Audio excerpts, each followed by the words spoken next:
everybody! I'm back. I made it to Anchorage last night. It was an incredible day, emotionally and just the excitement of getting here. So right now I'm at Potter's Marsh.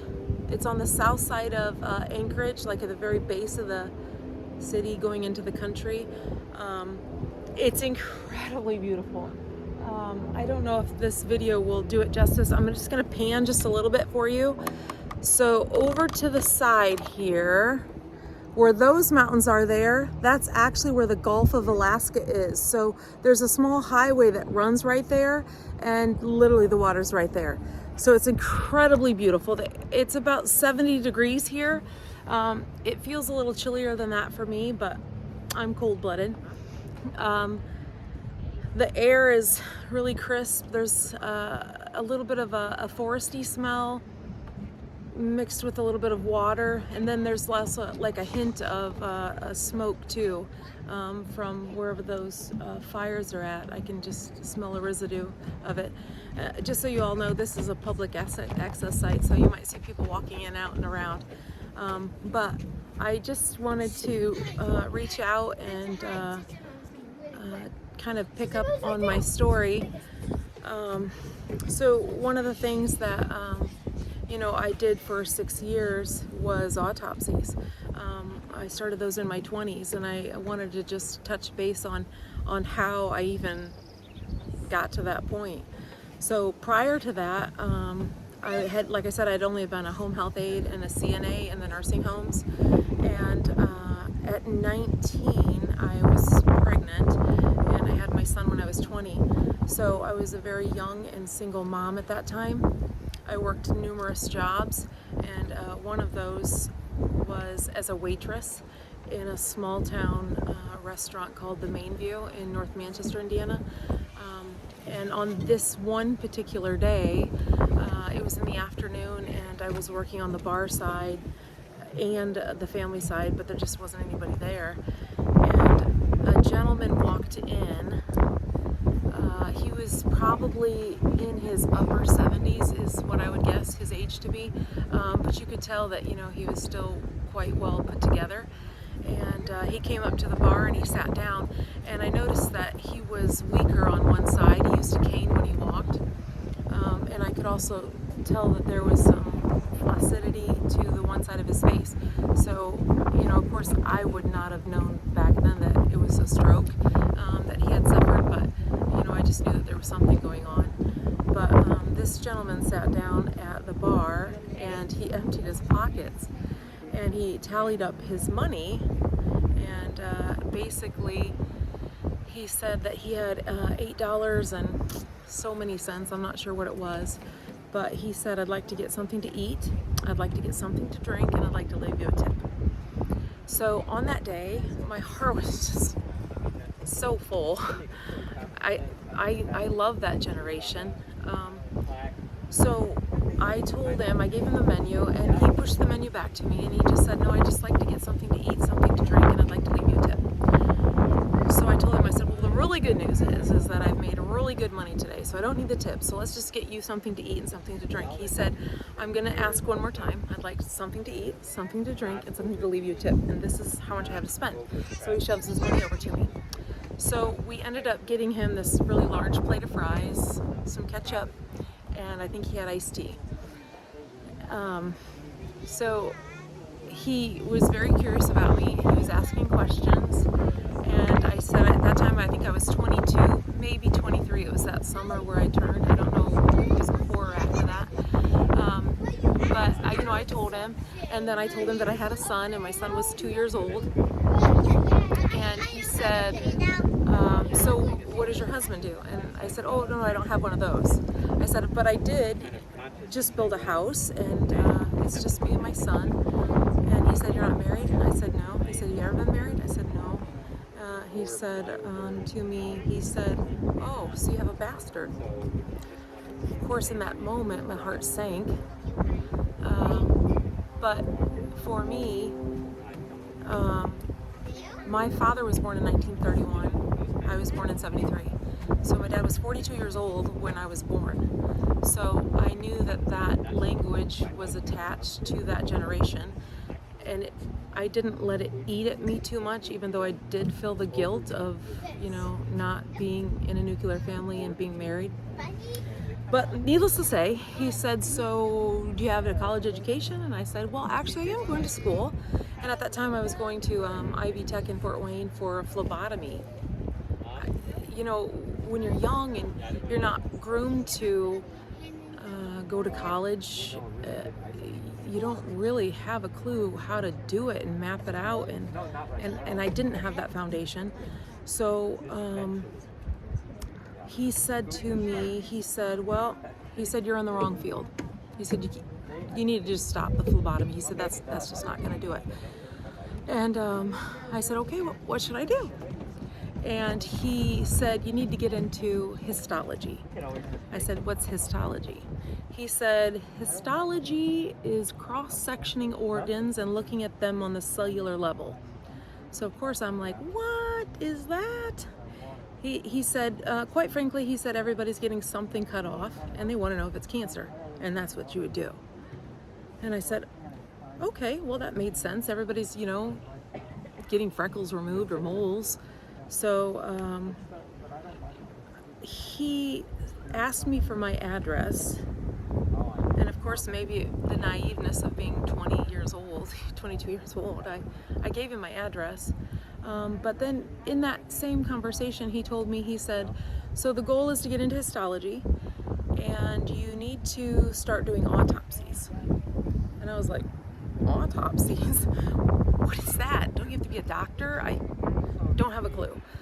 So needless to say, I remembered that one conversation, and it wasn't probably 2 or 3 weeks later that I got my first postcard in the mail from him, and it basically said that he's been looking for schools for me, and he noted some, but he said, they probably won't take the bastard boy. Again, it was kind of a hard one to swallow. And then I probably received maybe 5 or 6 mail or postcards that year from him. And then finally he sent me one with great excitement, and he said IU Med has a program in Indianapolis for histology. He said that the good news was I could probably still go to school and keep my son. Of course, he always referenced as the bastard boy. But he said it's a new program. He said it's called teleconference. He said, so basically you can stay where you're at, but if you get accepted into the program, they will send you an email and mail you a disc you put into your computer, and then you use the telephone and call into the classroom, and then they plug you into the classroom. So that was really at the beginning of teleconference, where we could do things remotely. And through the grace of God, I got accepted into the histology program at IU.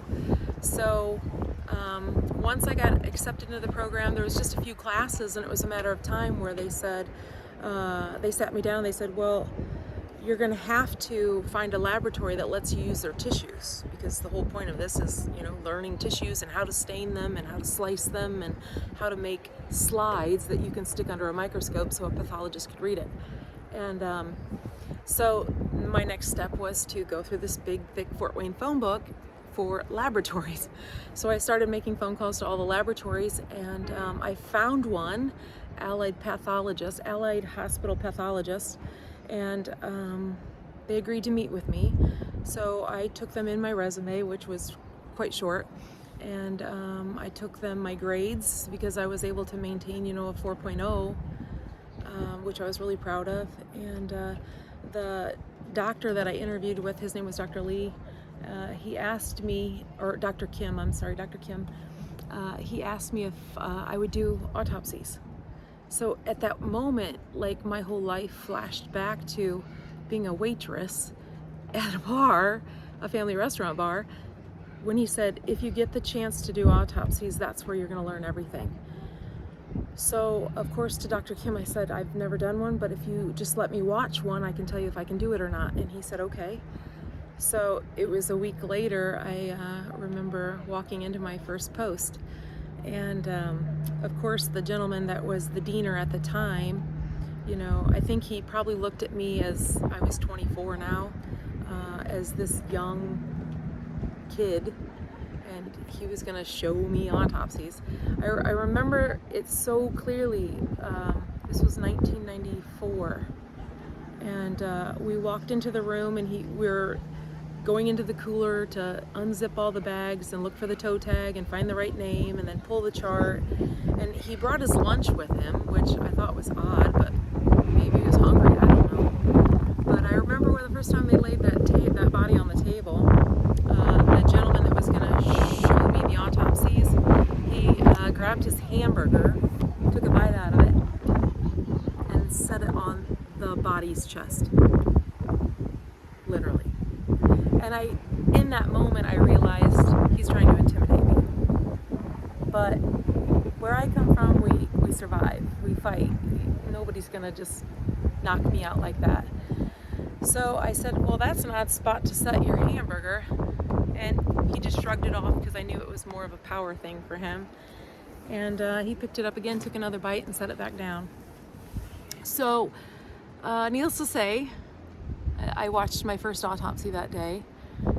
It was alarming to some degree because, everybody, even when you're gone, you look like you're just sleeping. So I watched that. I didn't have any trouble with it. When they got the striker saw out and removed the breastplate, that was a little bit different. And then, of course, the next thing's the head. You got to take the brain. So that was the only one that was really kind of challenging for me, and it wasn't more that it was gross, it just felt like it was just very involved, because when you go to remove the brain, it's important that you cut from ear to ear on the back side of the head and pull the scalp forward, so that way when this person's laying in the casket, they look as normal as they would any other day for the family's sake. So, but when you pull the scalp forward on somebody who looks like they're sleeping, I mean, if you can imagine, if you grab your head and pull it, it looks like you're crinkling your head. So I couldn't help in that minute to think, oh, that looks like it hurts. Yeah, so I survived that. And I remember when he first started to lift the brain out of the head, there's a few membranes that you have to cut to release that frontal lobe. But once that frontal lobe is dropped down, you can see the two optic nerves. They're like white cords that go. And I remember when he cut them, he goes, oh, looks like he's blind now. It took me probably a few minutes to process that one. But, I survived it, and that retired pathologist, who is the one who walked in that bar that day, he was so right. There was so much to learn. I mean, to see every organ in its natural state, to see it in disease state, honestly, we are magnificently made, to say the least. So I finished my education with histology, but I didn't take the exam where I would become certified, because I just couldn't cut pieces of tissue and make slides. I mean, it's literally like you dip it in wax and it freezes, and then you're slicing it on a micron level and putting them on slides for a pathologist to read. So I just stayed on board. I worked every weekend on call doing autopsies. The most I did in a weekend, which a lot of these questions I'll try to answer that people have asked me throughout my life, the most I've done in one weekend was seven bodies. And I will say that was truly hard mentally. And of course, you do stillborn all the way up to advanced age. We do people that were in a motor vehicle accident, just to verify how it happened or what happened. For instance, one gentleman, 50-some years old, overweight, smoker, went off the road and plowed into multiple vehicles in a parking lot. And of course, statistically, we always think maybe it was like a heart attack because it's classic for that age. Weight, smoking habits. But when we got into his body, we pulled the trachea out, and he actually had chicken lodged in his trachea. So it was actually aspiration. So he choked on that chicken, which does make me giggle sometimes. Yeah, so you just can learn so much. And one day I did an autopsy on a 20-year-old, absolutely the most beautiful girl I've ever seen. Truly beautiful, and you think, how did this happen? And then of course, as I flipped through the chart, I found out she was actually mentally retarded. She lived in a group home, and she aspirated on some fluids, choked. During that course of doing autopsies, that was the probably second time where I was able to merge from the broken girl that grew up in a traumatic household. One of the autopsies I did was on a 10-year-old little girl who was struck by a vehicle riding her bike at 9:30 at night. So of course, instantly, we as a population, we postulate all these things in our mind, like, where were the parents? Why was she on a bike at 9:30 at night? So when I started the autopsy on this little lady, we do gross anatomical findings, which is stuff that you just see with the naked eye. And one of the things I noticed on that little girl was that she had been she had been sexually abused. This little 10-year-old. So that was, for me, the first time that I couldn't blame her. I couldn't see how she could be at fault for what happened to her, which forced me to consider that maybe it wasn't my fault. When you grow up in a situation where the first 8 years are abuse, you adapt, and to some degree, I think I spent the next 20 years maybe blaming myself, holding myself accountable to what happened to me. So that autopsy literally was the first time I had a door open that said, maybe it wasn't my fault. So that opened up another large can of worms in my mind. But truly life-changing. I think when you get to see the body in all different forms of life, for instance, a 32-year-old male, cirrhosis of the liver, didn't have to be.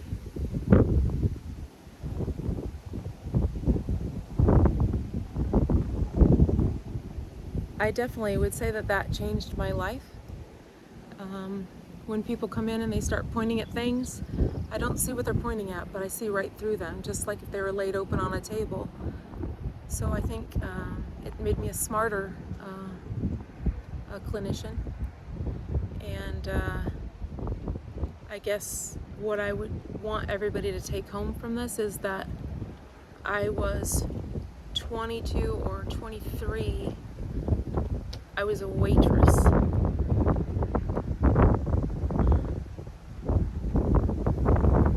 I opened up to one person that wanted to talk to me. I was transparent. I listened. I took the good with the bad in regards to my son. But that changed literally the course of my life. Literally. truly changed the course of my life. Allowed me to get here to Alaska.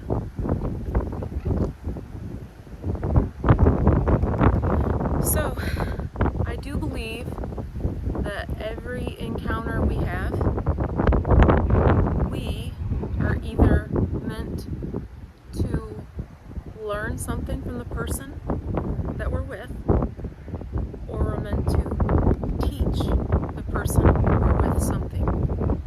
So I hope that all of you, in the moment, be present, because you never know what moment your life is literally changing axis. It's literally game-changing different. So the pathologist is gone now, of course, but forever will I be indebted to him for meeting a 22-year-old waitress with a bastard son, and he invested in me. Didn't have to, didn't know me. He knew me for 1 hour. Just to make the plot a little thicker, while he was eating his food, because remember he just had French fries and ketchup, he would take a bite, and of course the one side was flaccid, so it didn't work well, so the ketchup would literally run out of the mouth. And I remember at one point I didn't say anything at first, and then I thought, oh, I didn't know, and I grabbed an extra napkin. I said, there's just a little bit of ketchup on this side. He said, yes, I know. He said, I had a stroke and that side's very weak. He said, if it doesn't bother you, it doesn't bother me. I said, it doesn't bother me a bit. So one moment in life, if you embrace it and you're there, you can change it. So yeah, day one, Alaska. Love you guys.